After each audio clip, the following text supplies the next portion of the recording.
오늘 말씀의 제목은 마태복음 26장 69절부터 75절까지의 말씀을 통해서 베드로가 부인한 사건 속에 담긴 의미라는 제목으로 말씀을 전하겠습니다. 베드로가 부인한 사건 속에 담긴 의미. 예수님께 베드로는 세 번이나 부인을 하는 일을 벌이죠. 그 일들 속에, 그 사건 속에 담겨진 의미들이 있는데 그 의미가 뭐냐라는 것을 오늘 본문을 통해서 한번 살펴보려고 합니다. 자, 오늘 본문은 우리가 너무나 잘 알고 있는 내용이죠. 그렇죠. 예수님의 수제자인 이 베드로가 예수님을 무려 세 번이나 부인하는 사건의 내용입니다.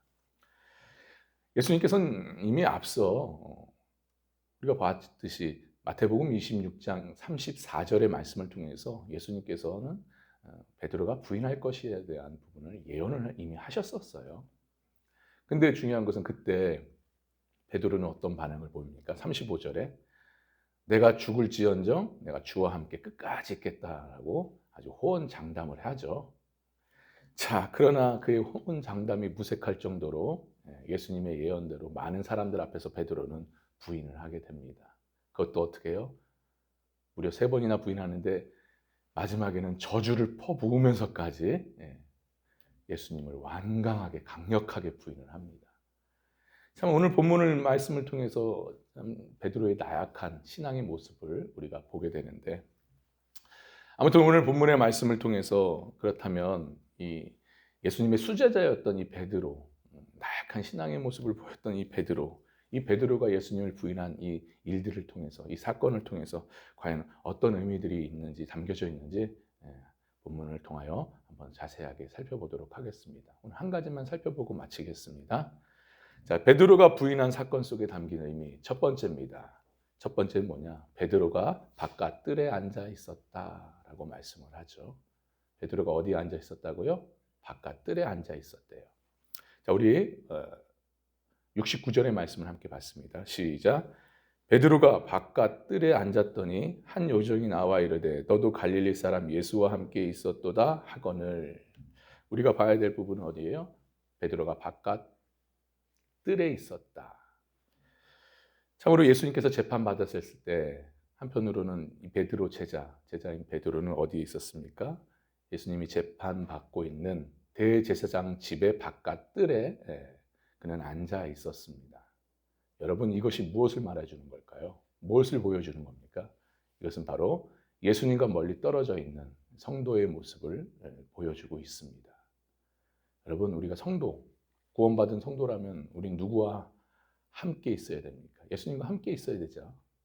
예수님께서 계신 곳, 그 자리에 함께 있어야 될 줄 믿습니다. 근데 지금 베드로는 어디에 있어요? 주님과 멀리 떨어져 있다는 거예요. 함께 있는 듯 하나 멀리 떨어져 있다. 여러분, 어떤 상황에 있든지 간에 예수님이 어떤 고초를 당하신 동안에 우리 구원받은 성도는 그 어떤 자리에 있든 간에 예수님과 함께 있어야 될 줄 믿습니다. 그런 참된 신앙이 되기를 주님의 이름 간절히 축원합니다. 참으로 예수님께서 우리가 앞서 봤듯이 예수님을 체포한 군병들 있었잖아요. 그 한밤중에 체포한 그 군병들이 예수님을 데려갈 때 제자 베드로는 호언장담을 하면서 내가 끝까지 주님과 함께 있다고 해놓고는 결과적으로 다른 제자들과 마찬가지로 예수님을 버리고 떠나버리죠. 결국 떠나버립니다. 그러나 오늘 본문에 보듯이 수제자는 수제자인 것 같아요. 그래도 양심이 있어서 예수님이 재판받는 그곳에 찾아옵니다. 자, 그런데 우리가 봐야 될 것은 제자 이 베드로는 이 예수님의 재판받는 장소에 찾아왔긴 했는데 어디에 있어요? 그는 바로 재판받는 그 대제사장 집 바깥 뜰에 앉아 있었다는 겁니다. 그러니까 예수님과 함께 있는 듯 하나 멀리 떨어져 있었다 이 말씀이에요. 여러분, 베드로가 어떤 자입니까? 제자잖아요. 제자 중에 수제자 베드로였습니다. 여러분, 제자가 어떤 자입니까? 제자는요, 예수님께 선택받은 자예요. 부르심을 받은 자입니다. 일명 콜링을 받았다고 하죠. 그러니까 제자는요, 자기가 그냥 좋아서 예수님을 따라다니는 그런 무리들과 전혀 다릅니다. 그러니까 무리들은 자기가 좋아서 다니는 거예요. 그러다가 마음이 안 맞으면 멀리 떨어지거나 아니면 다시 돌아가는 게 무리예요. 근데 반면에 제자는 그렇지가 않다는 거죠. 예수님의 직접적인 선택을 통해 부르심을 통해서 예수님과 함께하고 예수님 끝까지 따라다니는 자가 바로 제자입니다. 할렐루야. 자, 그렇다면 이 베드로 제자, 수제자인 이 베드로가 그러면 어디에 있었어야 하는가라는 거예요. 오늘 본문을 통해서 살펴보면 제자 베드로는 과연 어디에 있었어야 되는가? 그는 제자로서 예수님을 끝까지 따라다녀야 되는 제자로서 어디에 있었어야 돼요? 예수님이 재판받는 그 현장, 그 신문받는 현장에 같이 있었어야 합니다.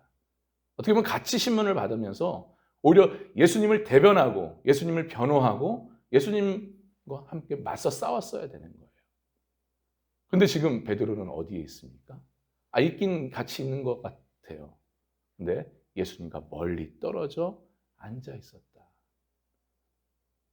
여러분, 오늘 말씀이 지금 뭘 말해주는 겁니까? 하나님께 부름받은 제자, 예수님께 부름받은 선택받은 제자가 예수님과 함께하는 제자로서의 함께하는 자리에 있지 않고 멀리 떨어져 있는 무리들과 같은 무리에 속한 그 자리에 함께 앉아 있었다. 무리의 자리에 앉아 있었다. 이 말씀입니다. 그러니까 결론적으로 말해서 제자로서 제자의 자리에 앉지 않았다라는 거예요, 지금. 근데 중요한 것은 그 결과가 뭐냐면 어떤 결과가 나왔냐라는 거예요. 제자로서 제자의 자리에 앉지 않은 그 결과가 뭐냐? 보세요. 결국 오늘 본문에 보듯이 3번이나 부인을 합니다. 예수님 따랐던 스승으로 따랐고 믿고 따랐던 그 예수님을 3번이나 부인합니다. 이건 제자로서 참 치욕적인 행동을 보인 겁니다. 더군다나 69절에 보십시오. 베드로가 바깥들에 앉았더니 한 여종이 나와 이르되 너도 갈릴리 사람 예수와 함께 있었도다 하거늘 이라고 한 여종이 물어봅니다. 이야기를 하죠. 여러분, 이 여종의 말이 어떤 의미가 담겨지는지 아십니까? 이것은 단순히 그냥 물어보는 게 아니에요. 뼈 있는 말을 하고 있어요. 너가 그토록 따라다녔던 그 예수, 너가 예수의 제자라면 네가 지금 어디에 있어야 되느냐라는 거 물어보는 거예요. 네가 있어야 될 곳이 예수님과 함께 있어야 되는 것 아니냐? 근데 지금 네가 지금 어디에 있느냐라고 지금 말하고 있는 거예요. 그러니까 이 베드로는요, 참 치욕적인 행동을 보일 뿐만 아니라 한 여종에게 굴욕적인 말을 듣고 지금 굴욕을 당하고 있습니다. 여러분, 성경이 오늘 본문을 통해서 이 베드로를 통해서 뭘 얘기해 주고 있습니까?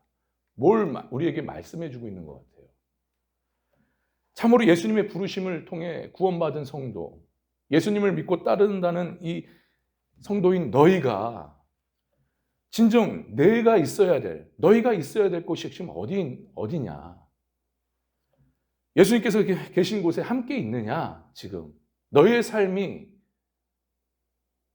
24시간의 그 삶 속에서 너희의 삶이 과연 누구와 함께 있느냐? 물어보고 있는 거예요. 지금. 참으로 은혜를 베푸시는 그 현장에 예수님께서 은혜를 베푸시지 않습니까? 그리고 예수님께서 축복을 주시지 않습니까? 그 때로는 예수님께서 고초를 당하시는 고난을 당하시는 그 현장 가운데 너희가 예수님과 함께 있느냐? 예수님의 함께 있는 자리에 너희가 그 자리를 지키며 있느냐라고 물어보는 거예요. 여러분 어떻습니까? 우리는 구원받은 성도로서 예수님과 함께 있는 자리에 앉아 있습니까? 아니면 멀찍이 떨어져 있는 무리의 자리에 앉아 있습니까? 오늘날 우리는 예수님을 믿는다고 하지만 우리는 바쁘다는 이유로, 시간이 없다는 이유로, 또 일이 너무 많다는 이유로, 또 때로는 피곤하다는 이유로 우리가 예수님과 함께 있는 자리에 있지 않는다는 거예요. 멀찍이 떨어져 있다는 거죠. 근데 재미난 것은 뭔지 아십니까? 근데 할 거는 다 한다는 거예요. 놀러 다닐 거는 다 놀러 다니고, 친구 만날 시간은 다 있고, 또 내가 TV 볼 시간은 다 있고, 또 유튜브 볼 시간은 다 있다라는 거예요. 취미생활 할 거는 다 즐기면서 정작 예수님과 함께하는 시간은 없다라는 거죠. 이게 오늘날 우리 신앙의 문제라는 겁니다. 근데 우리가 분명히 알아야 될 것이 있어요. 그게 뭐냐? 우리가 진정 베드로처럼 예수님과 멀찍이 떨어져 있을 때 어떤 일이 벌어지냐라는 거예요. 오늘 본문에 보세요. 어떤 일이 벌어집니까? 제자로서 치욕적인 그런 행동을 할 뿐만 아니라 멀찍이 떨어지니까 세상으로부터 손가락질 당하고 무시당하고 조롱당하지 않습니까, 지금? 근데 더 중요한 것은 뭐예요? 무엇보다도 예수님과 멀찍이 떨어지면 가정 안에서조차도 내 자녀에게 그리고 믿지 않는 남편과 믿지 않는 아내에게 무시당하고 조롱당한다는 거예요, 결론적으로. 세상은 뭐라고 우리를 향합니까? 멀찍이 떨어져 있는 예수님과 함께하지 못한 그런 우리들에게 뭐라고 말합니까? 너희는 그리스도인들이 아니냐. 그렇다면 예수님과 함께하는 모습을 보여줘야 되지 않느냐. 근데 지금 너희들은 우리보다도 못한 부끄러운 모습을 보이고 있지 않느냐라는 거예요. 전혀 믿지 않는 불신자들처럼 그런 모습들을 우리에게 보여주고 있지 않냐. 너희들과 우리와 별반 차이가 뭐냐. 그것을 우리를 향해 말하고 있습니다. 여러분, 과연 우리는 오늘날 어디에 있나요? 저와 여러분들은 오늘날 우리의 삶 속에 과연 누구와 함께하고 있습니까? 정말 예수님과 함께하는 자리, 다시 말해서 참된 성도의 자리에 앉아 있습니까? 예수님을 따르는 제자의 자리에 앉아 있느냐라는 거예요. 아니면 과연 예수님과 함께 있는 자리가 아닌 과연 예수님과 멀리 떨어져 있는 예수님과 상관없는 자리에 우리가 앉아 있느냐. 여러분, 정말 이 시간 간절히 바라는 것은 어쨌든 간에 어떤 상황이든지 간에 어떤 일을 만나든지 간에 언제나 예수님을 따르는 구원받은 성도로서 정말 예수님을 믿고 따르는 제자로서 예수님이 계시는 곳, 그곳이 때로는 은혜를 베푸는 곳이요, 때로는 축복의 현장이요, 때로는 그것이 예수님께서 고통당하시는, 고초를 당하시는 그 고난의 현장 가운데 있더라도 우리는 언제든지 항상 예수님과 함께할 수 있는, 예수님과 함께하는 그 자리를 지켜나갈 수 있는 저와 여러분 될 수 있길 간절히 바랍니다.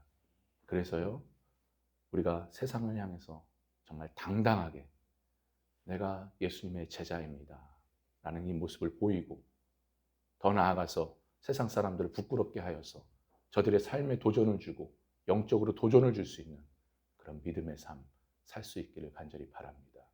이런 은혜가 우리의 신앙 가운데 충만히 나타내 줄 수 있기를 주님의 이름으로 간절히 축원합니다. 할렐루야. 기도합니다.